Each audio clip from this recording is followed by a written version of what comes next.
ಮಾಲಿನ್ಯವನ್ನು ಯಾವ ಕಾರಣಕ್ಕಾಗಿ ಅರೆಸ್ಟ್ ಮಾಡ್ತೀವಿ?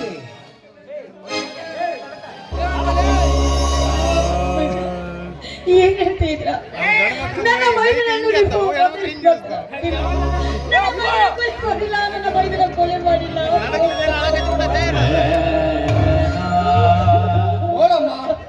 ಮಾಲಿನ್ಯ ಕೊಲೆ ಮಾಡಿದ್ದಾನೋ ಬಿಟ್ಟಿದ್ದಾನೋ ಗೊತ್ತಿಲ್ಲ. ಆದರೆ ನಮಗೆ ಬಂದ ಕಂಪ್ಲೇಂಟ್ ಪ್ರಕಾರ ನಾನು ಅರೆಸ್ಟ್ ಮಾಡಲೇಬೇಕು.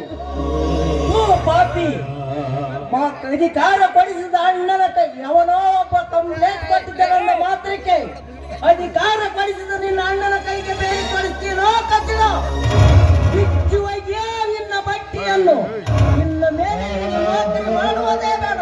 ಅಣ್ಣ ಏನು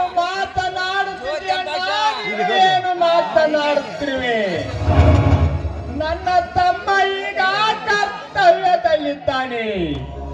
ಕಾನೂನಿನ ದೃಷ್ಟಿಯಲ್ಲಿ ನಾನು ಒಬ್ಬ ಅಪರಾಧಿ ಎಂದು ಗುರುತಿಸಿದಾಗಲೇ ಇವನಲ್ಲದ ಇವನ ಜಾಗದಲ್ಲಿ ಯಾರೇ ಇದ್ದರೂ ಸರಿ ನನ್ನನ್ನು ಅರೆಸ್ಟ್ ಮಾಡಲೇಬೇಕಣ್ಣ. ನೋಡುವರಿ, ಚಂದ್ರಿಕಾ ನನ್ನ ಭಾವಿ ಸತಿ.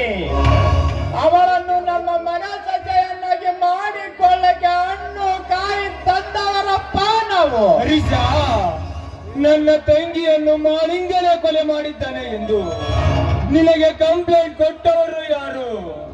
ಯಾರು ಕೊಟ್ಟಿದ್ದಾರೋ ಗೊತ್ತಿಲ್ಲ. ಆದರೆ ನಮಗಿಂತ ಮೇಲ್ ಅಧಿಕಾರಿಗಳು ನಮಗೆ ಆರ್ಡರ್ ಮಾಡಿದಾಗ ನಾವು ಅದಕ್ಕೆ ತಲೆ ಬಾಗಲೇಬೇಕು. ಪಿಸಿ ಕರೆದುಕೊಂಡು ಬನ್ನಿ.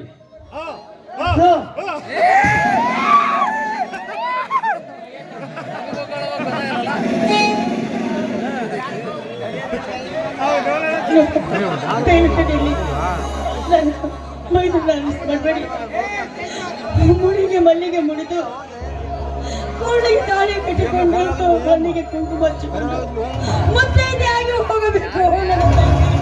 ದಯಮಾಡಿ ಕೇಳ್ಕೊಳ್ತೀನಿ, ನನ್ನ ಮೈದನ ಕೈಯಿಂದ ಮಾಂಗಲ್ಯ ಕಟ್ಟಿಸಿ.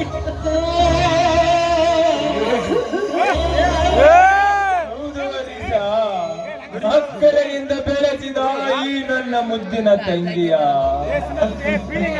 ಪಾದ ನೆಲಕ್ಕೆ ಸ್ಪರ್ಶಿಸಿದರೆ ಪಾದ ಎಲ್ಲೇ ಮಣ್ಣಾಗುತ್ತೆ ಎಂದು ಹಗಲಿರುಳು ಕಣ್ಣಲ್ಲಿ ಕಣ್ಣಿಟ್ಟು ಅರಗಿಣಿ ಅಂತ ಬೆಳೆಸಿದ ನನ್ನ ಪಾಲಿನ ಆರಾಧ್ಯ ದೇವತೆ ಕಣ ಇವಳು.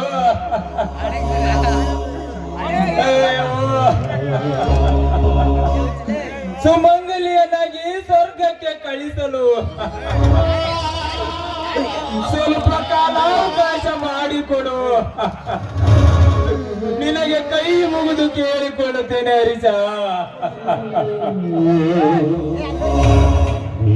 ಹೌದಪ್ಪ, ಪತಿರತಿಯಾಗಿ ಪತಿಯ ಮನೆ ಸೇರಬೇಕಾಗಿರುವ ನಮ್ಮ ಮನೆ ಸೊಸಿ ಸಾವನ್ನು ಒಪ್ಪಿದ್ದಾಳೆ. ನಿನಗೆ ಕೈ ಮುಗಿದು ಬೇಡಿಕೊಳ್ಳುತ್ತೇನೆ. ಮಾಲಿನ್ಯದಿಂದ ಇವಳ ಕೊರಳಿಗೆ ತಾಳಿ ಕಟ್ಟಿಸಪ್ಪ. ಆಯ್ತು, ಬೇಗ ನಿಮ್ಮ ಕಾರ್ಯವನ್ನು ಮುಗಿಸಿ. ಹೀಗೆ ಮುತ್ತೈದೆ ಅಂದ್ರೆ ಬೆಲೆ ಕಟ್ಟಲಾರ್ದ ವಸ್ತು ಇದ್ದಾಗಿ ಮೊದಲು ನನ್ನ ತಂಗಿ ಕೊಳ್ಳಿಗೆ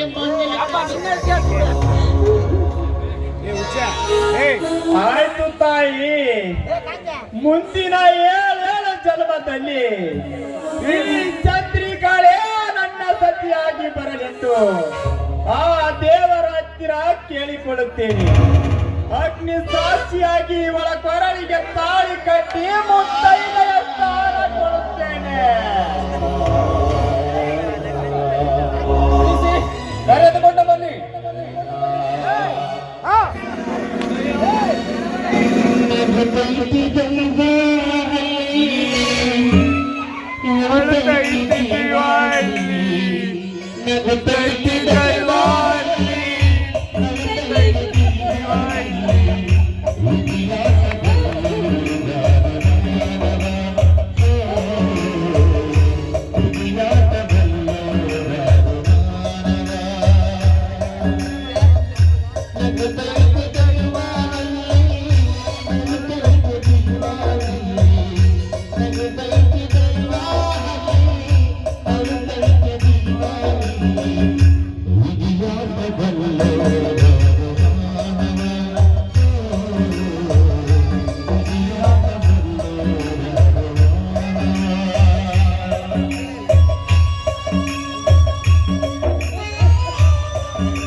ಭಾರ್ಗವ ಎಂಬ ಶಿವನ ದೇಶದ ಬಳಿ ಎಷ್ಟು ಬರವಾಗಿ ಹಬ್ಬಲತ್ತದೆ ಈ ಜಗದಲ್ಲಿ. ಮಾಮ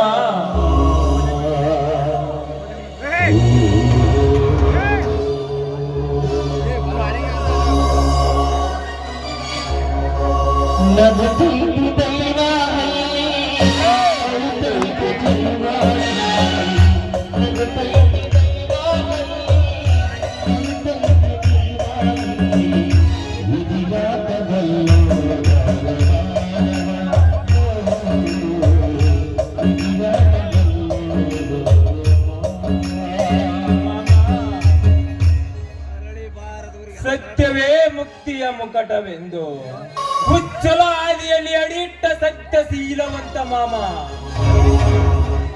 ನಿನ್ನ ತಮ್ಮ ಮಾಳಿಂಗ ಅಂತ ಧರ್ಮದ ಧೀರನನ್ನು ಬೇಡಿಯಾಗಿ ಎಳೆದುಕೊಂಡು ಹೋದರೆಂದು ದುಃಖಿಸಬೇಡ. ಮೊದಲು ನನ್ನ ತಂಗಿಯ ಅಂತ್ಯ ಸಂಸ್ಕಾರವನ್ನು ಮಾಡೋಣ. ಆ ನಂತರ ನೋಡುವಂತಿರಿ ನಿಮ್ಮ ಅಳಿಯನ ಕ್ರಾಂತಿವೀರರ ಸೇಡಿನ ಪ್ರತಿಕಾರವನ್ನು. ನೋಡಪ್ಪ, ಈಗ ಯಾರ ಮೇಲೂ ಕಾಣ್ತಿ ಬೇಡ. ಮೊದಲು ತಂಗಿಯ ಶವ ಸಂಸ್ಕಾರ ಸಿದ್ಧತೆ ಮಾಡೋಣ. ಬನ್ನಿ